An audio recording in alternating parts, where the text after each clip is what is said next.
ഉൽപ്പത്തി 21 1 മുതൽ 34 വരെയുള്ള വാക്യങ്ങൾ. ഇസഹാക്കിന്റെ ജനനം. കർത്താവ് വാഗ്ദാനമനുസരിച്ച് സാറയെ അനുഗ്രഹിച്ചു. വൃദ്ധനായ അബ്രഹാമത്തിൽ നിന്ന് സാറ ഗർഭം ധരിച്ചു. ദൈവം പറഞ്ഞ സമയത്ത് തന്നെ പുത്രനെ പ്രസവിച്ചു. സാറായിൽ ജനിച്ച മകനെ ഇസഹാക്ക് എന്ന് അബ്രഹാം പേരിട്ടു.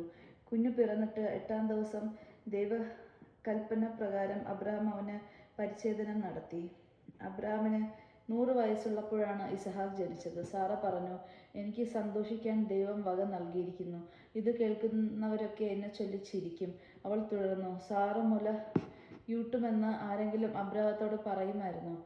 എന്നിട്ടും അദ്ദേഹത്തിൻ്റെ വയസ്സുകാലത്ത് ഞാൻ അദ്ദേഹത്തിനൊരു മകനെ നൽകിയിരിക്കുന്നു. കുഞ്ഞ് വളർന്ന് മുലകുടി മാറി. അന്ന് അബ്രഹാം വലിയൊരു വിരുന്ന് നടത്തി. ഇസ്മായേൽ പുറന്തള്ളപ്പെടുന്നു. ഈജിപ്തുകാരിയായ ഹാഗറിൽ അബ്രാത്തിന് ജനിച്ച മകൻ തൻ്റെ മകനായ ഇസഹാക്കിനോട് കൂടി കളിക്കുന്നത് സാറ കണ്ടു. അവൾ അബ്രാത്തോട് പറഞ്ഞു, നീ അടിമ പെണ്ണിനെയും അവളുടെ മകനെയും ഇറക്കി വിടുക. അവളുടെ മകൻ എൻ്റെ മകൻ ഇസഹാക്കിനോട് ഒപ്പം അവകാശിയാകാൻ പാടില്ല. തന്മൂലം മകനെ ഓർത്ത് അബ്രഹാം വളരെ അസ്വസ്ഥനായി. എന്നാൽ ദൈവം അബ്രഹാത്തോട് അരുൾ ചെയ്തു, കുട്ടിയെക്കുറിച്ചും നിന്റെ അടിമ പെണ്ണിനെക്കുറിച്ചും നീ ക്ലേശിക്കേണ്ട. സാറ പറയുന്നത് പോലെ ചെയ്യുക. കാരണം ഇസഹാക്കിലൂടെയാണ് നിന്റെ സന്തതികൾ അറിയപ്പെടുക. അടിമ പെണ്ണിൽ ജനിച്ച മകനെയും ഞാനൊരു ജനതയാക്കും. അവന് നിന്റെ മകനാണല്ലോ. അബ്രഹാം അതിരാവിലെ എഴുന്നേറ്റ് കുറെ അപ്പവും ഒരു തൂകൽ സഞ്ചിയിൽ വെള്ളവും എടുത്ത് ഹാഗറിന്റെ തോളിൽ വച്ചു കൊടുത്തു. മകനെ ഏൽപ്പിച്ചിട്ട് അവളെ പറഞ്ഞയച്ചു. അവൾ അവിടെ നിന്ന് പോയി ബേൽഷെബ മരുപ്രദേശത്ത് അലഞ്ഞു നടന്നു. തുകൽ സഞ്ചിയിലെ വെള്ളം തീർന്നപ്പോൾ അവൾ കുട്ടിയെ ഒരു കുറ്റിക്കാട്ടിൽ കിടത്തി. കുഞ്ഞു മരിക്കുന്നത് എനിക്ക് കാണാൻ വയ്യെന്ന് പറഞ്ഞ് അവൾ കുറെ അകലെ ഒരു 50 ദൂരെ ചെന്ന് എതിർവശത്തേക്ക് തിരിഞ്ഞിരുന്നു. കുട്ടി ഉച്ചത്തിൽ കരയാൻ തുടങ്ങി. കുട്ടിയുടെ കരച്ചിൽ ദൈവം കേട്ടു. സ്വർഗത്തിൽ നിന്ന് ദൈവത്തിന്റെ ദൂതൻ അവളെ വിളിച്ചു പറഞ്ഞു, ഹാഗാർ, നീ വിഷമിക്കേണ്ട, ഭയപ്പെടുകയും വേണ്ട. കുട്ടിയുടെ കരച്ചിൽ ദൈവം കേട്ടിരിക്കുന്നു. എഴുന്നേറ്റ് കുട്ടിയെ കയ്യിലെടുക്കുക. അവനിൽ നിന്ന് ഞാൻ വലിയൊരു ജനതയെ പുറപ്പെടുവിക്കും. ദൈവം അവളുടെ കണ്ണ് തുറന്നു.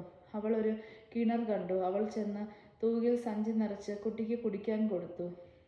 ദൈവം ആ കുട്ടിയോട് കൂടെ ഉണ്ടായിരുന്നു.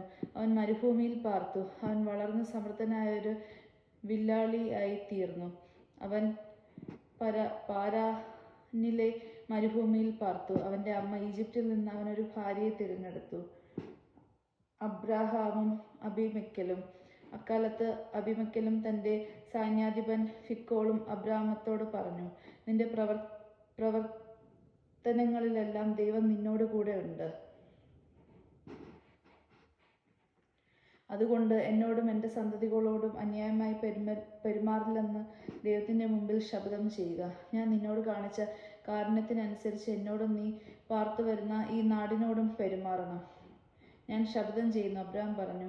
അബീമെക്കെലിന്റെ ദാസന്മാർ തൻ്റെ കൈവശത്തിൽ നിന്ന് പിടിച്ചെടുത്ത കിണറിനെ കുറിച്ച് അബ്രാം അവനോട് പരാതിപ്പെട്ടു. അബീമെക്കെൽ മറുപടി പറഞ്ഞു, ആരാണിത് ചെയ്തതെന്ന് എനിക്ക് അറിഞ്ഞുകൂടാ. ഈ കാര്യം എന്നോട് പറഞ്ഞിട്ടില്ല. ഇന്ന് വരെ ഞാൻ ഇതേക്കുറിച്ച് കേട്ടിട്ടുമില്ല. അബ്രഹാം അബീമെക്കെലിന്റെ അടിമക്കലിന് ആടുമാടുകളെ കൊടുത്തു. അവരിരുവരും തമ്മിൽ ഒരു ഉടമ്പടി ഉണ്ടാക്കി. അബ്രഹാം ആട്ടിൻപറ്റത്തിൽ നിന്ന് 7 പൊന്നാട്ടിൻപറ്റങ്ങളെ മാറ്റി നിർത്തി. ഈ 7-ാം പെണ്ണാട്ടിൻ കുട്ടികളെ മാറ്റി നിർത്തുന്നത് എന്തെന്ന് അബീമെക്കെലിന് അബ്രഹാമത്തോട് ചോദിച്ചു. അവൻ പറഞ്ഞു, ഞാനാണ് ഈ കിണർ കുഴിച്ചത് എന്നതിന് തെളിവായി 7 പെണ്ണാട്ടിൻകുട്ടികളെ സ്വീകരിക്കണം. ആ സ്ഥലത്തേക്ക് ബേർഷെബ എന്ന പേരുണ്ടായി. കാരണം അവിടെ വെച്ച് അവൻ 2 പേരും ശപഥം ചെയ്തു. അങ്ങനെ ബേർഷെബയിൽ വെച്ച് അവർ ഒരു ഉടമ്പടി ഉണ്ടാക്കി. അത് കഴിഞ്ഞ് അബീമെക്കെലും സേനാപതിയായ ഫിക്കോളും ഫിലിസ്ത്യരുടെ നാട്ടിലേക്ക് തിരിച്ചുപോയി. അബ്രഹാം ബേർഷയിൽ ഒരു ദാനവൃക്ഷം നട്ടുപിടിപ്പിക്കുകയും നിത്യദൈവമായ കർത്താവിൻ്റെ നാമത്തിൽ ആരാധന നടത്തുകയും ചെയ്തു. അബ്രാം ഫലിസ്ത്യരുടെ നാട്ടിൽ വളരെ കാലം താമസിച്ചു. ദൈവവചനമാണ് നാം കേട്ടത്. നമുക്ക് ദൈവത്തെ സ്തുതിക്കാം. ക്രിസ്തുവേ, അങ്ങേക്ക് സ്തുതി.